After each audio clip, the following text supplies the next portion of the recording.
Hello and welcome to this week's edition of Newspeak, the New Culture Forum's look at the weekly news agenda. I'm joined, as ever, by Rafe Heydel-Mankoo, our senior fellow historian and world broadcaster, and making another visit, pleased to say, Amy Gallagher, who's the lady behind Stand Up to Woke, the campaigner. We're going to be discussing the latest entry into woke capitalism, which is, of course, Costa Coffee, which has at least set social media alight this week. We're going to be considering the prospects for President Trump, particularly in the wake of his indictment this week. And also, we're going to be looking at yet another, what I find just almost surreal case of migrants being put up in luxury apartments in an area of acute homelessness. Starting with Costa Coffee. We've covered so many of these things, Amy, but this was, if you could just describe, this was about, wasn't it, a particular illustration. Can you describe what was used? Yeah, I mean, it was a cartoon graphic showing a woman having had a mastectomy, so with mastectomy scars. Yeah. And presumably this is depicting a transgender person who's gone through gender reassignment surgery. Yeah. I mean, these cartoons keep popping up in various forms here and there. There was one used in an Oxfam advertisement. There was one used in a Nickelodeon cartoon. They're always done in this kind of very simplistic, childlike cartoon style. Same artist? I think so. Yeah. And I guess it presents itself as quite naive and innocent, whereas it's anything but. What it's depicting is anything but innocent. And it also, I don't know if they're trying to appeal to children, which is even more egregious. But it's, I guess it's the idea of having transgender people visible, but it's, of course, it has to be a cartoon, because if you included an actual photograph of some of these surgeries, as we see on Twitter now and again, they're absolutely horrific to look at. The cartoon sort of downplays or hides away the actual, how grotesque these surgeries are, and that if you saw a person in real life with a mastectomy, following transgender surgery, they get infections, they're often quite bruised, they're often quite swollen, and they often look very depressed and unhappy. It's how they're presenting it via this cartoon is very disturbing, and it's just very odd. I mean, I think people were so shocked by this because Costa is such a big brand. You have a Costa Coffee on every high street, and most people have gone into Costa at some point. And the messaging in terms of what it's conveying to society at large, but also children and young people, it's very confusing, and it's very disturbing. And like I said, it's happening more and more, and people are so outraged at something that's so not many people go through this surgery. It's such a small group, and it's a very personal thing to go through. Any surgery is a very personal and traumatic thing to go through, that you would want to normalise or show off any kind of surgery, but particularly gender reassignment surgery, and have it so openly showed. Most people say, what is happening? Why are these corporations doing this? This is actually Coke, isn't it? Coke, yes, it's owned, Oh, so somebody said, this is a yet more American wokery. I'm not so sure. I was wondering, this is pretty much happening on, once a week at least, isn't it, Rafe? And now, with companies. Is this just another piece of woke capitalism? Well, yeah, it's woke capitalism writ large again. I mean, it's just yet more evidence of what we saw, for example, with Bud Light. And you sort of wonder when these companies will learn that you are going to get a backlash. And we've had, the hashtag Costa Coffee trending now. We've had thousands of people signing signatures against Costa Coffee. This has made headlines around the world, including in America and so forth. People who've never heard of Costa Coffee because it's a British company. So this is very bad publicity for it, and yet they've doubled down on this. And you sort of think, haven't you learnt the lesson from Bud Light? Because Amy's quite correct. This is very disturbing. I think it's grossly inappropriate to have this done in cartoon form. Yes, it's less horrific than a photograph, but children's eyes are always attracted towards cartoon images, and so I don't think it's appropriate for a young child to see an image like this. I think it's absolutely horrific.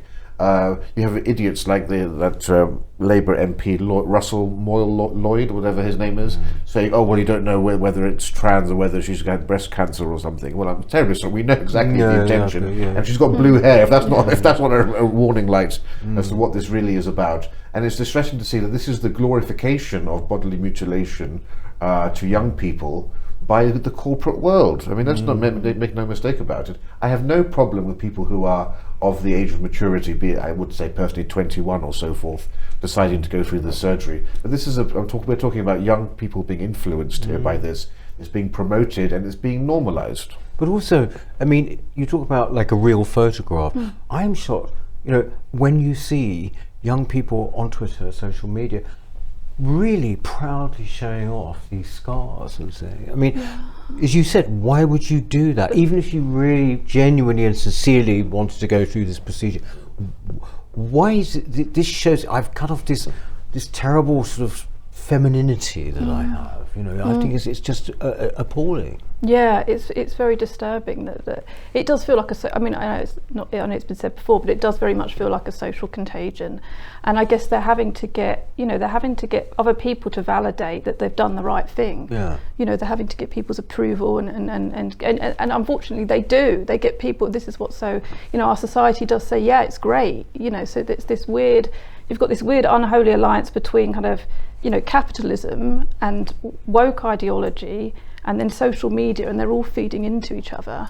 The issue here is it's the messaging here again towards young people, because when you're young, going through puberty or in your early teenage years, people often despise their bodies.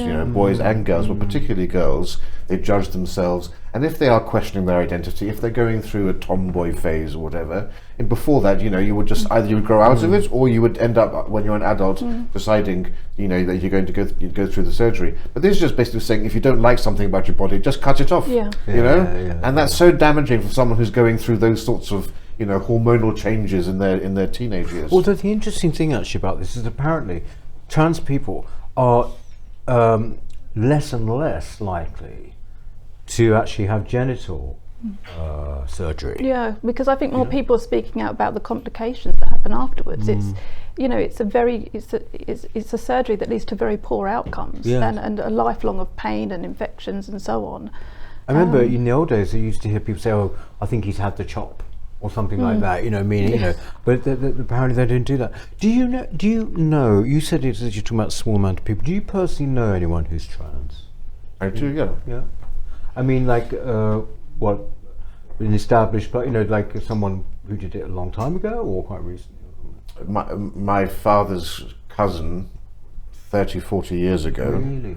And also another relation of mine also is married to one, which is very interesting because completely straight chap had a wife prior to that, and was surprising to us all that they got married. But a perfectly civil person, very charming, and I've met them many times and got on perfectly well with them. Which is why I don't have any problem at all with people going through that, because they're both of them that I've met are absolutely lovely people and charming. It's just a question of children, people below the age of 21. I think that's the problem that I have. It's not unlike Jan Morris and the writer Jan Morris. Yeah, I've often cited Jan Morris as being the quintessential type of image that I always had of somebody who went through a brave struggle, but was perfectly civilized and respectable and didn't have an agenda to advance, and simply wanted to live their own life, and was quite clearly happy in her own skin when she changed from being Jan Morris, being a very famous historian and travel writer who wrote a very good trilogy on the British Empire, and lived a perfectly happy life as a woman.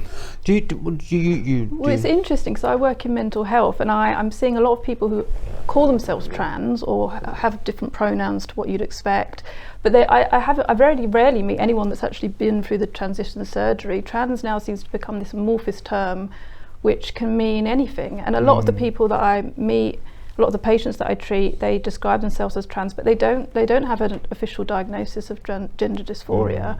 It's become this fashionable thing, which is why these cartoons are so concerning, because it's representing this thing as the surgery, which is the very last resort to long-standing gender dysphoria.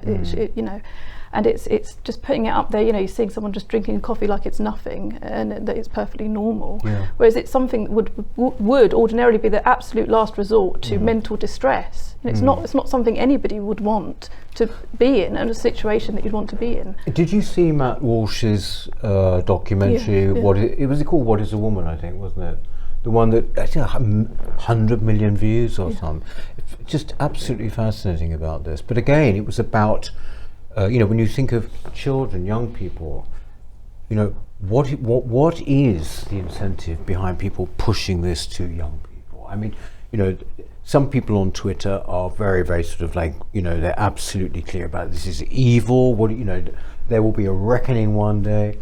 And then you have people like Andrew Neil coming out just today, actually, on Twitter saying, "I've always ignored this, and now I'm a TERF," which is trans exclusionary radical feminists. In other words, people who don't believe in any of this stuff or believe that there are two sexes. Well, the issue I have as well is that you've taken something which was a very tiny proportion of the population, a very niche, some people who've gone through a real struggle. Now it's becoming a fad. Yeah. And you're seeing that not only with young people, there are also people older than that. And that's another great concern I have, is this sudden explosion of people claiming to be trans. And you think, clearly you're not. Clearly this is a mental struggle you're going through, and there are other issues at play here. And it's this whole idea that this is now a fashion more than anything else I find extremely distasteful and disturbing. Do you think, I mean, it's just one of the usual sort of mantras actually that's put forward in this situation is that people are born in the wrong body. Do you basically disagree with that idea? Yeah, it doesn't make sense. I thought about it. It doesn't make sense from any perspective. I don't know how. If you think of it biologically or neurochemically, it doesn't make sense. Yeah. Your brain can't be in the wrong body, and it also has some weird kind of spiritual, religious dimension. Because who made the decision to put you in your body? What are you? We are our bodies. We are our bodies. That's what we are. So there's no. I can't think of any psychological or any kind of perspective where that could make sense, apart from some strange kind of paganism where you believe that your soul pre-existed before the body and then God got it wrong. I don't know. Yes, exactly. I remember Philip Kisley's making that point about transgender souls. Yeah. Do you think someone can be born in the wrong body? I don't think someone can be born in the wrong body, but I think for me the science has to ultimately be the final arbiter of this. And we know now that homosexuals have a different brain to heterosexuals when it comes to the hypothalamus, right? We know that pedophiles have a different shaped brain to a normal person. We also know the same thing for psychopaths, for example. They have a different element in the brain. So what I really want to see is, what does the trans brain look like? And is the trans brain different from those three other types, and also is it different from a normal heterosexual brain? Once I see that, then I'll say that there's a scientific justification. Until I see that, I'll think that it's a mental issue. Actually, that's interesting. I think that will come as a surprise to a lot of people, this idea of different brains. Yeah, that's why I think there is a medical scientific basis for all the other things I've spoken about.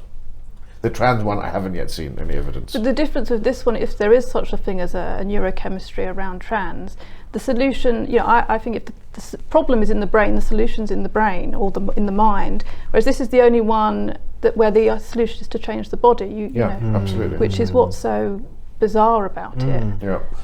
What is the difference?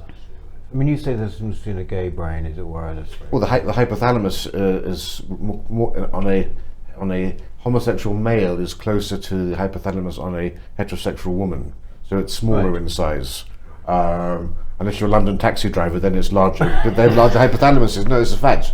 Really? Taxi drivers have larger hypothalamus because of doing the knowledge. So it's something that actually grows. So it's not innate. Well, yeah, it can grow if you're a taxi driver, but most people who are born with it have a different sized one. Same thing with being, what was I saying now?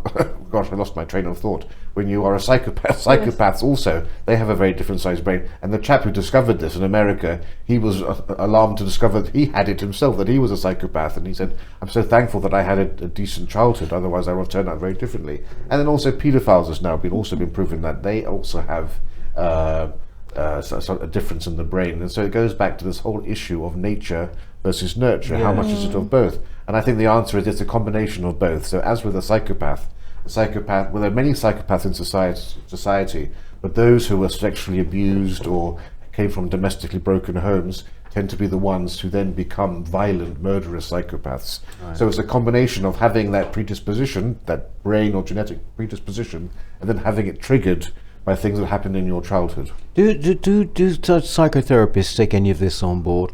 I mean, do they work from that basis at all? What, neurochemistry? Yes. Not usually, no. I mean, a lot of modalities split up, and this is why this is why teaching's so poor, because they silo off their particular modality, and you don't get taught. I mean, now you just get taught ideology anyway, but biology and all of these other factors often do get excluded. Not all the time, but in lots of psychotherapy trainings where you know, it's just that those things aren't taken into consideration. But I think with the born in the wrong body thing, there's been a shift from I feel I'm in the wrong body to I am in the wrong body, as though that's a fact. Whereas if someone says I feel that I'm in the wrong body, you can try to understand why they feel that way, when they started to feel that way. You can help them think differently about that feeling, or try to understand it. When somebody's saying I absolutely was born in the wrong body, it's almost like the only option is surgery, because the body is the problem, and that's that. Yes. So what else can you do? Yes. And then you've got the people saying, you know, that I was always, you know, the doctor assigned me the wrong sex at birth, and all of these crazy ideas. That's what strikes most people as being just, you know, completely ridiculous. This idea that somehow you're assigned quite in an arbitrary way sex, you know, instead of having the baby held up and smacked, and it's obviously a boy, and boys are bigger in the womb generally, all of this sort of stuff, you know. It's just a denial, it seems, of reality. Just one more point on this. You know, you're talking about people that you knew and everything, and how they were very nice. Do you think, though, that what's happening with this way in which this issue is panning out is that people's attitudes are hardening? I almost feel that mine are. I mean, I would once have been utterly fine, you know, I mean, when I've met trans guys, you know, trans women, call them madam, blah blah blah, all of that, and it's, you know, being you know, just simply showing courtesy. Whereas now I find that my hand is being forced. I'm less likely to.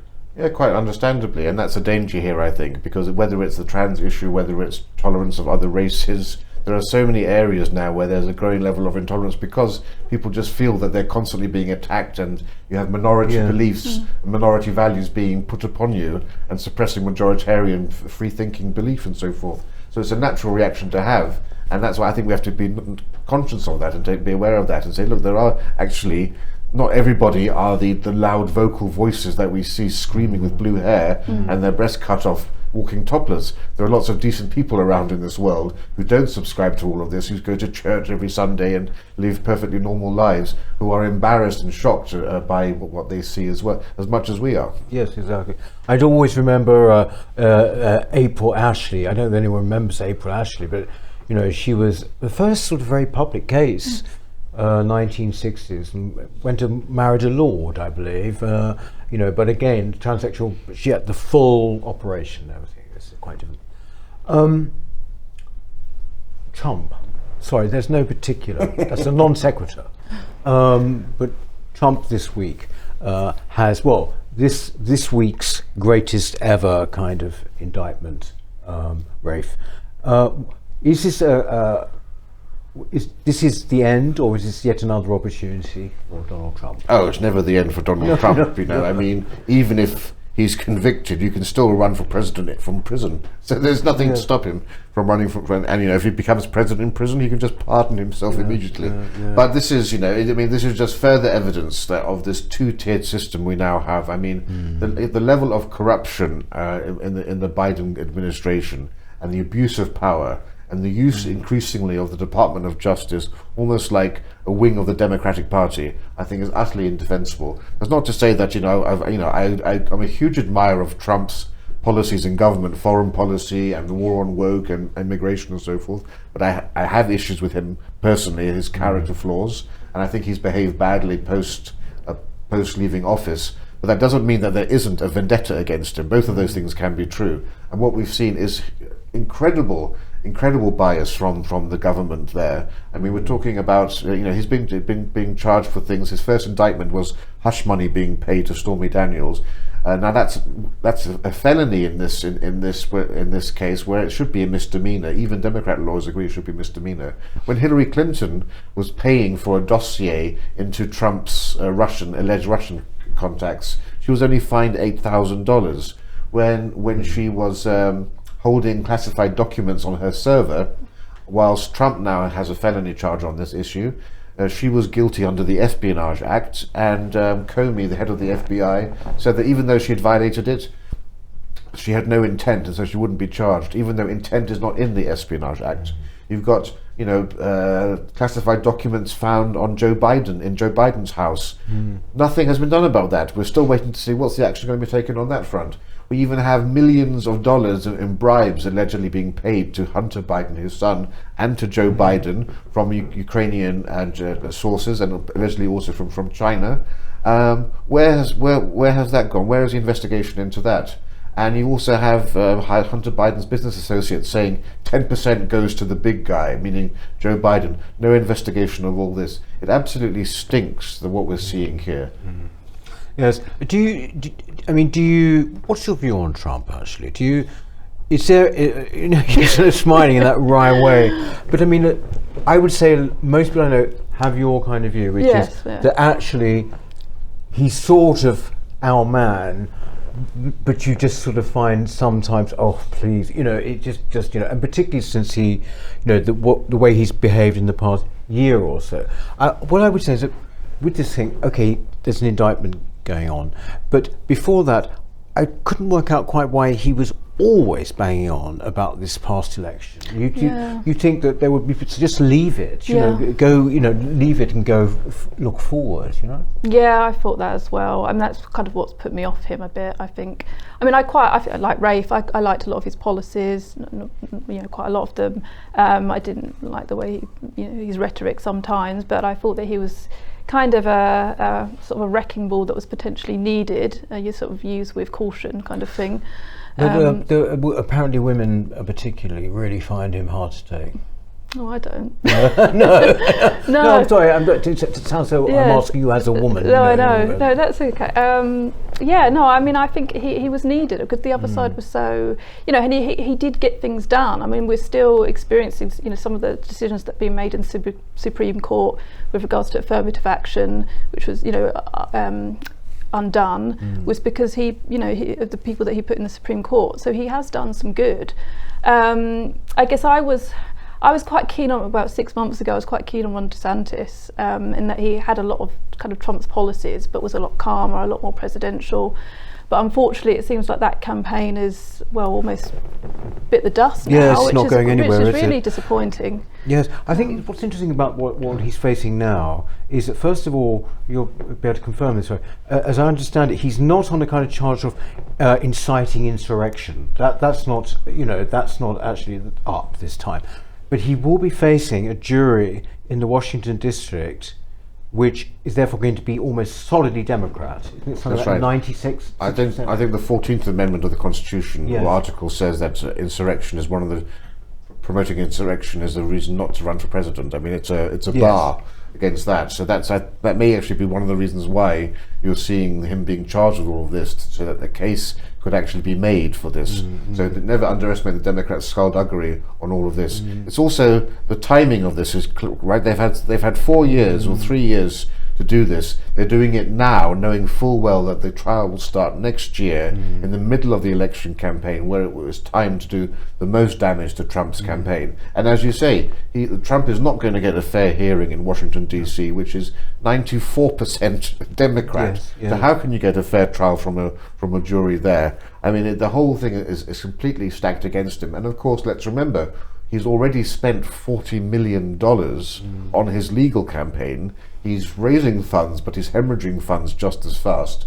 Will he have a sufficient pot to actually run his presidential campaign, given how expensive this is? There are lots of questions there. It's beginning to have an effect on his poll ratings. So he was standing at 76% approval rating. Now it's gone down amongst Republicans. Amongst Republicans, now it's gone down to 56%, which Really? is quite a big drop. But he's still a good 30 or 40 points ahead of his next closest rival. So he's still by far the front runner. He's absolutely going to win the nomination. I have little doubt about that. And actually, he's running neck and neck with Joe Biden. You know, they're both at 34% each, I think, with a lot of undecideds there. Now, that's what, of course, why we're seeing this action now by the Democrats. Yes. But one last thing I want to say is just look at this in terms of timings. If people don't believe me about the Democrats working hand in hand with the Department of Justice.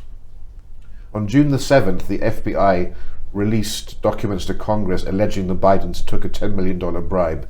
The next day, Trump was indicted on the Mar-a-Lago case. On July 26th, Hunter Biden went to court after it was revealed that the Department of Justice tried to give him immunity from future prosecutions because he was the president's son. The next day, more charges for Trump in the Mar-a-Lago case.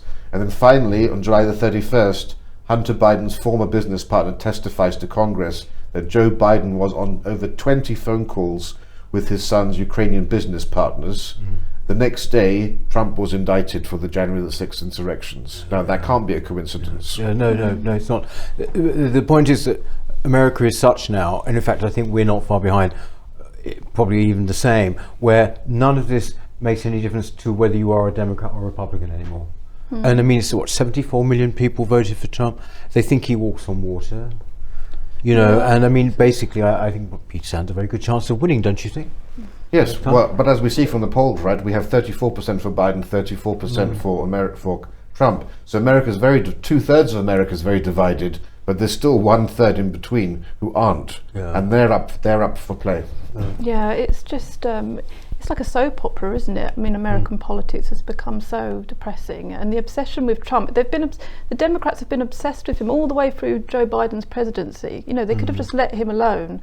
But it's just all this mudslinging constantly and distraction. It's like, I don't know if it's because Biden is himself so uninspiring that they have to, you know, direct all their passion towards Trump. It's very odd, but it's just going to go on and on, isn't it? And I think that they've got a form of derangement syndrome, actually, Trump derangement syndrome, and you know, and also I sort of find my reaction actually to Biden is like a lot of people talked about with Trump and their reaction. I find it hard even to look at the man, Biden. Hard even to look at him. The most left-wing president, the most left-wing administration, you know, that America's ever seen. When you get a president getting up and saying things like the biggest threat facing America is white supremacy, how is that even allowed to stand? You know? Well, and also the most anti-British president in history as well, who we know openly despises Britain. Always remember his mother slept on the floor of a hotel when she was told that the Queen had slept in one of the bedrooms. Really? And yet there's no he seems to evade criticism. There's nothing like that in the media. You don't see any kind of Biden derangement syndrome, because he's just sort of, you know, he's not even got the... He's deranged enough. Well, he's deranged enough, yeah, good point. But I feel the same way as you, that how could this man be president? You know, some of the things he's saying and doing, I mean, he's clearly not well, but beyond that, he's so corrupt, and he's saying things that are more outlandish, I think, than Trump has ever said and done. And yet there's, you know, the disparity between the way media react to Trump and Biden is just, you know. Well, because they're cut from the same cloth. I mean, they basically like what Biden stands for, simple as that. And that's been the case with all Republican candidates. And that's why I think the Department of Justice is actually acting like the Democrat Party's wing, because they actually think they're doing a public service here. They think he's so dangerous, Trump, if he was re-elected, that they must do whatever they can do to bring him down. And do you remember before the pandemic? Cast your minds back before the pandemic, right? No foreign wars under Trump, right? The economy was going, you know, gangbusters, wasn't it? It was extraordinary, right? That all went down the Swanee basically during the pandemic. So it was actually, and then wonderful speeches of why we should have things such as a national memorial park for our statues. One of the things, it sounds trivial, but if any of you out there love architecture, one of the pettiest things the Biden administration did was they repealed this idea, the bill that had gone forward to make sure that all government buildings in Washington were built in this beautiful classical Georgian style. That was a Trump thing, and they just got rid of that. But that notwithstanding, it was going well. I mean, it was going well. It was a successful presidency, you know. Well, all I can say is expect the unexpected. Had it not been for COVID, Trump would have been re-elected. Absolutely. Yes. The economy was going fine. Had it not been for COVID, I'm pretty sure we would have 2 to 3 more terms of the Tory government in this country too. Yeah. COVID brought down Boris Johnson, COVID brought down Trump, and we're left with the world that we're in right now. Yes. Would it be, historically, would it be a first if he is elected, like, having had an intermission? Oh, good question, actually. My historian's brain is I've got failing a me on feeling that. I can't probably, remember. at least in modern history. I think there may have been another case of it, but I have to... Yeah. But I mean, that in itself will be... it's rare, isn't it? I Yeah. think there might have been one example, but it's not, as you said, not in recent history. No, it's because if they're popular the first year, then they're usually, they usually go through to the second term. I mean, rather. I think the one thing that is very worrying is that if he wins, or if Biden wins, somehow, whichever one of them wins, if it is Biden, I can't see there not being some kind of civil commotion of some sort. I just, America is so completely, it seems intractably, divided. Yeah. It's going to feel a bit like deja vu, isn't it? It's kind of like, we're going to see all the, repeat of the last election. Well, again. I think, and if Trump does get the nomination, he loses, he'll say the same thing, that it's a stolen election. It's I think more than that, actually, I'm just thinking along the lines of the BLM. Civil disorder. Actually, that's what I'm thinking of. Yeah. But I think it's more important now than ever that Trump wins. If Trump gets the nomination, whoever gets the nomination, it's Trump that he wins, because the Biden administration is such a disaster. But I also want Trump to win, if it is Trump that gets the nomination, in order to actually put the noses out of joint of all those on the left who thought they scored a victory when Biden was elected. They didn't score a victory there. It was COVID that did it in. Had it not been for COVID, the American public would absolutely have re-elected Trump, and whoever was president during a COVID outbreak would have lost that election.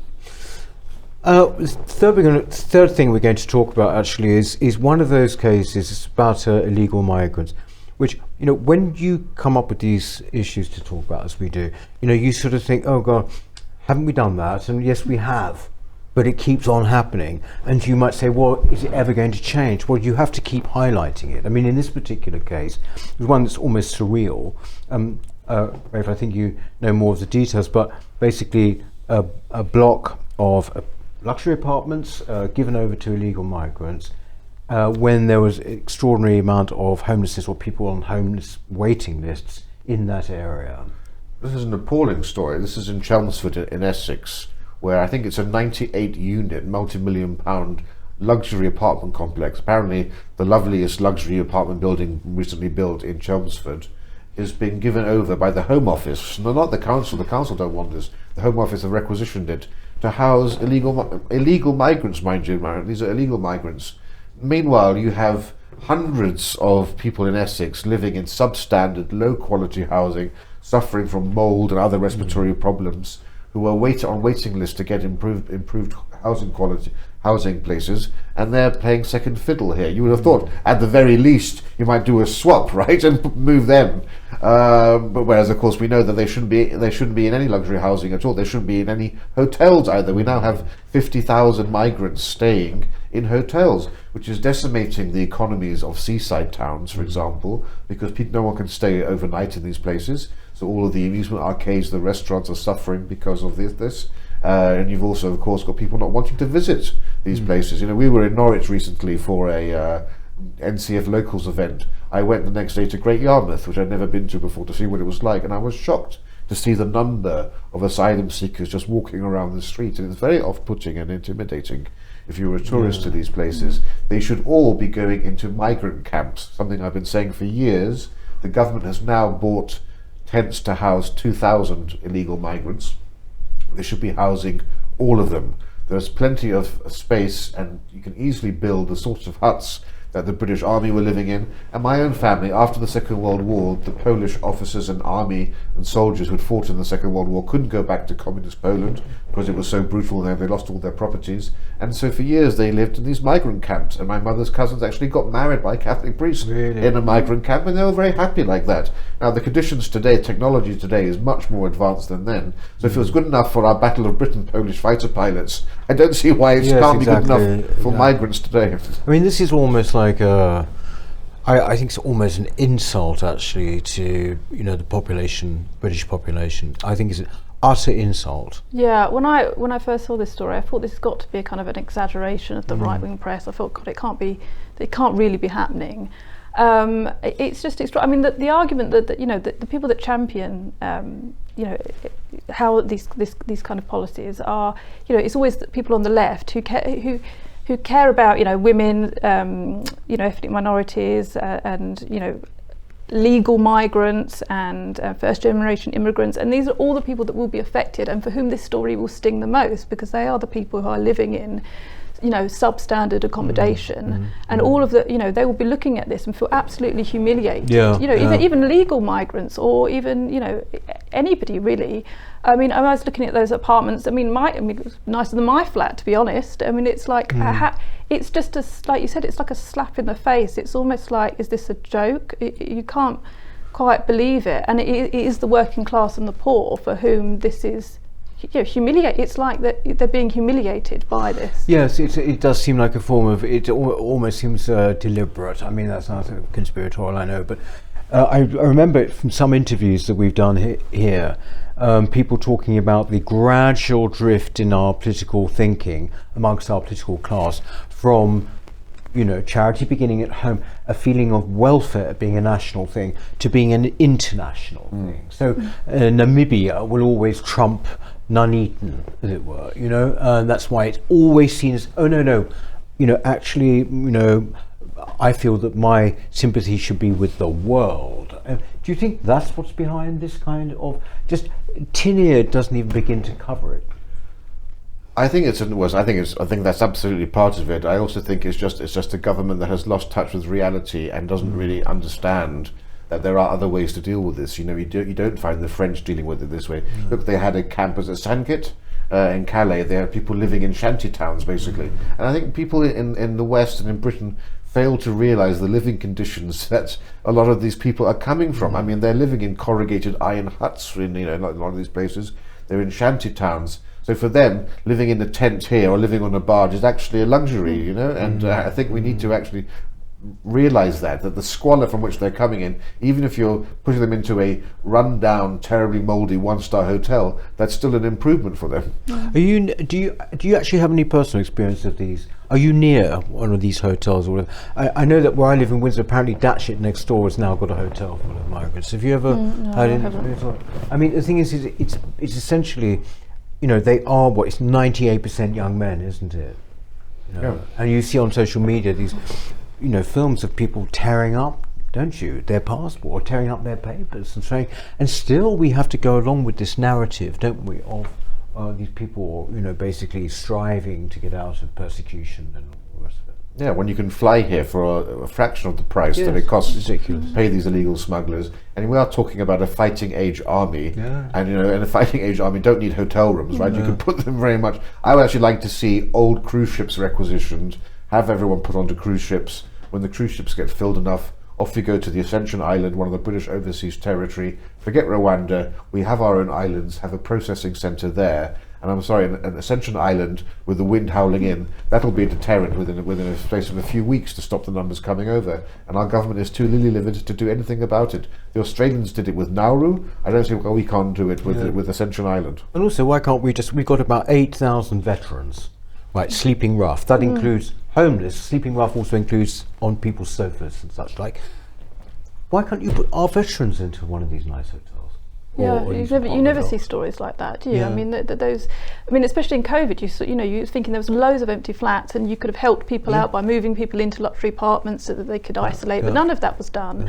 It's only this particular group. I wonder, when do you think, just by conclusion, what would make people really angry? I mean, people get angry. it happened, did it not, up in near Liverpool, not that long ago, and there was a group of people who got very, very angry with, basically a settlement of illegal migrants. But essentially, they're always tarred as being of the far right, aren't they? So this is maybe what stops people actually protesting about this more.